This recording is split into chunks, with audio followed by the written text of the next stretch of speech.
नमस्कार, मैं विनोद कुमार शर्मा धर्मवाणी में आपका स्वागत करता हूं, अभिनंदन करता हूं।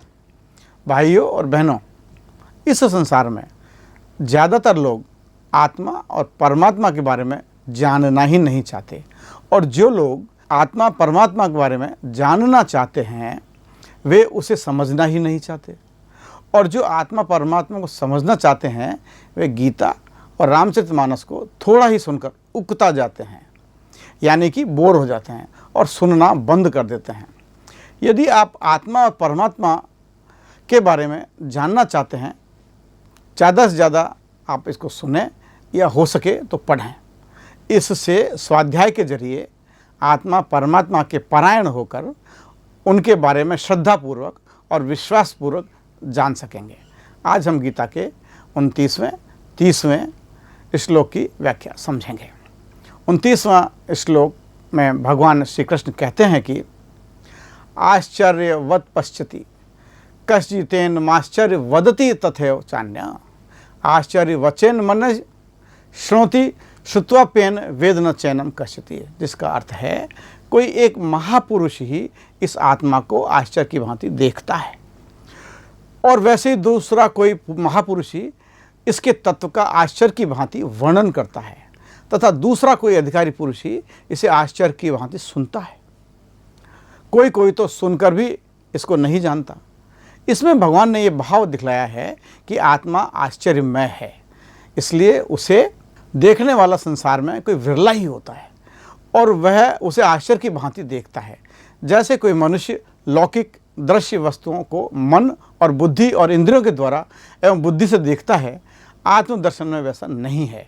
आत्मा का देखना अद्भुत और अलौकिक है। जब एकमात्र चेतना आत्मा से भिन्न किसी की सत्ता नहीं रहती, उस समय में स्वयं अपने द्वारा ही अपने को देखता है। उस दर्शन में दृष्टा यानी देखने वाला, दृश्य यानी जो दिखाई दे रही है वस्तु, और दर्शन तीनों ही आश्चर्य की भांति है। यहाँ भगवान ने आश्चर्य की भांति देखने वाले पुरुष के संदर्भ में कहा है। कोई विद्वान इस आत्मा का आश्चर्य की भांति वर्णन करता है। इसमें भगवान ने यह भाव बतलाया है कि आत्म साक्षात्कार कर चुकने वाले सभी ब्रह्मनिष्ठ पुरुष दूसरों को समझाने के लिए आत्मा के स्वरूप का वर्णन नहीं कर सकते। जो महापुरुष परमात्मा तत्व को भली भांति जानने वाले और वेद शास्त्र के ज्ञाता होते हैं, वही आत्मा का वर्णन कर सकते हैं, और उनका वर्णन करना भी आश्चर्य की भांति होता है। जैसे किसी को समझाने के लिए लौकिक वस्तु के स्वरूप का वर्णन किया जाता है, उस प्रकार आत्मा का वर्णन नहीं किया जा सकता। उसका वर्णन अलौकिक और अद्भुत होता है। जितने भी उदाहरणों से आत्म तत्व को समझाया जाता है, उनमें से कोई भी उदाहरण पूर्ण रूप से आत्म तत्व को समझाने वाला नहीं है।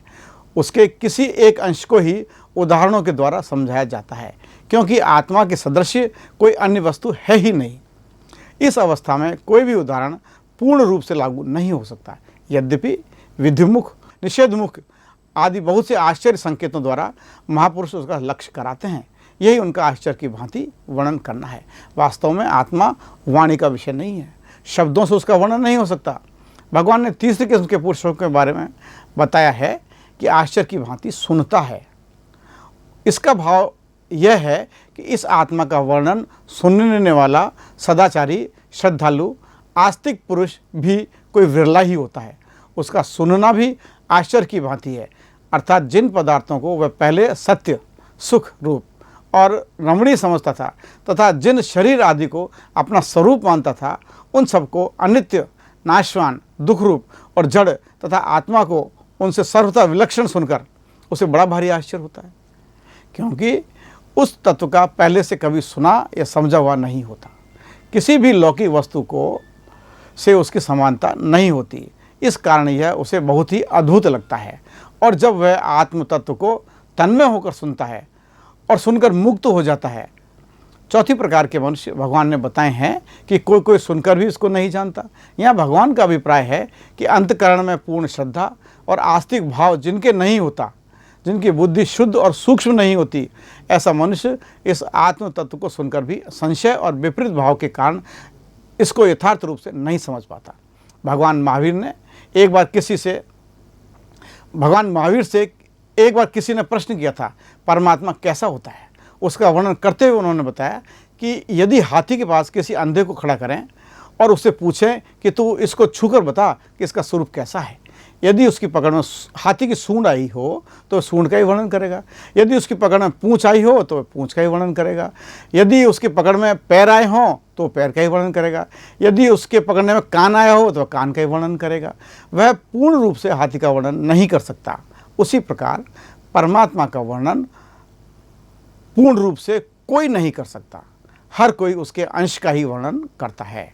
30वां श्लोक इस प्रकार है, देहि नित्यम वद्यो अयम देहे सर्वस्य भारत तस्मात् सर्वाणि भूतानि न त्वं शोचितुर्महर्षि। हे अर्जुन, यह आत्मा सबके शरीर में अवध्य है, इस कारण संपूर्ण प्राणियों के लिए तू शोक करने के योग्य नहीं है। इस श्लोक में भगवान ने यह भाव दिखलाया है कि समस्त प्राणियों के जितने भी शरीर हैं उन सब शरीरों में एक ही आत्मा है।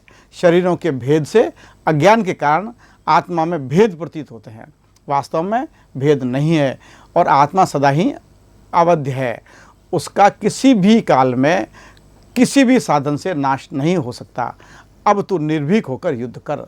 रामचरितमानस में तुलसीदास जी ने अनेकों स्थानों पर कहा है कि मन समेत जही जानन बानी तर्क न सकहीं सकल अनुमानी महिमा निगम नेति कहीं कहीं जो त्यों काल एक रस रहीं। अर्थात जिनको मन सहित वाणी नहीं जानती और सब जिसका अनुमान ही करते हैं, कोई तर्क नहीं कर सकते, जिसकी महिमा को वेद नेति कहकर वर्णन करता है और जो तीनों कालों में सदा एक रस सर्वदा और सर्वथा निर्विकार रहता है।